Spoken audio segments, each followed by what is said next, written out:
Assalamualaikum warahmatullahi wabarakatuh.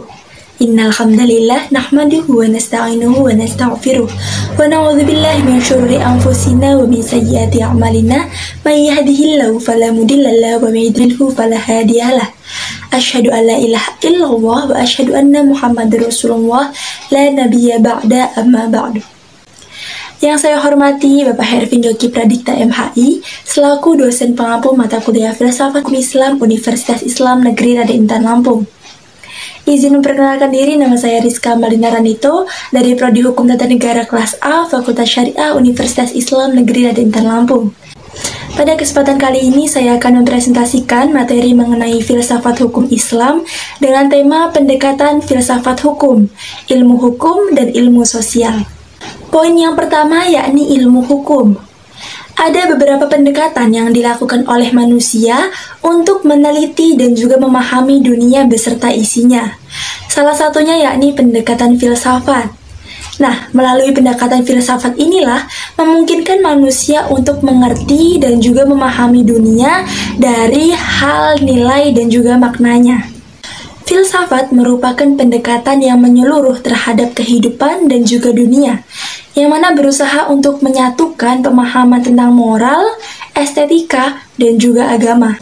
Nah, salah satu bidang kajian dari filsafat adalah filsafat hukum, sehingga dapat kita sebutkan bahwa filsafat hukum merupakan cabang dari filsafat, yang mana pengertian dari filsafat hukum itu sendiri merupakan filsafat etika atau tingkah laku yang mempelajari hakikat hukum, atau lebih sederhananya dapat kita sebut ilmu yang mempelajari hukum secara filosofis, di mana objeknya ini merupakan segala hal yang ada di luar jangkauan ilmu-ilmu hukum, yang mana dikaji secara mendalam sampai kepada inti dan juga dasarnya.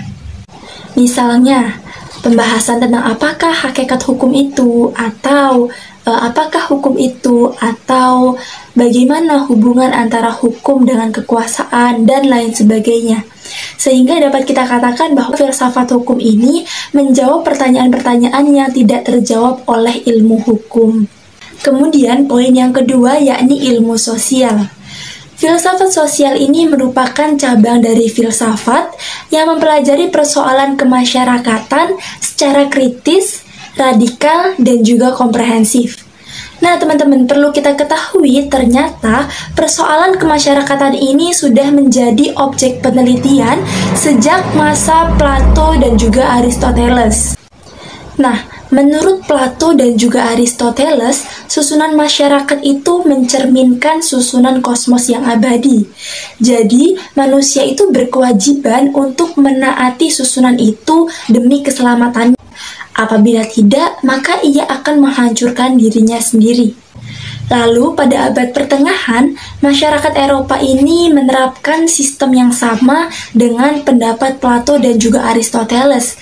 Akan tetapi, masih ada beberapa bagian yang direvisi sedikit, di mana mereka ini mengganti otonomi kosmos dengan paham heteronomi, yaitu suatu kepercayaan bahwasanya kosmos itu tidak berdiri sendiri, melainkan bergantung pada kekuasaan Allah Subhanahu wa Ta'ala. Untuk poin yang ketiga yakni perubahan hukum dan juga sosial. Nah, teman-teman, jadi perubahan yang terjadi di dalam lingkungan masyarakat itu antara lain karena adanya komunikasi modern dengan taraf teknologi yang berkembang cukup pesat. Sebagai contohnya, penemuan baru di bidang teknologi, terjadinya suatu revolusi, kemudian modernisasi pendidikan, dan kejadian lainnya pada zaman sekarang ini lebih mudah terakses oleh masyarakat luas, bahkan masyarakat yang bertempat tinggal jauh dari lokasi kejadian tersebut. Nah, perubahan ini sendiri bermacam-macam, dapat berupa nilai-nilai, kaidah, pola perilaku, bahkan stratifikasi sosial, dan masih banyak lainnya. Nah, poin yang keempat yakni faktor yang mempengaruhi terjadinya perubahan sosial. Pada umumnya, sebab dari perubahan sosial itu sendiri bersumber dari masyarakat itu sendiri.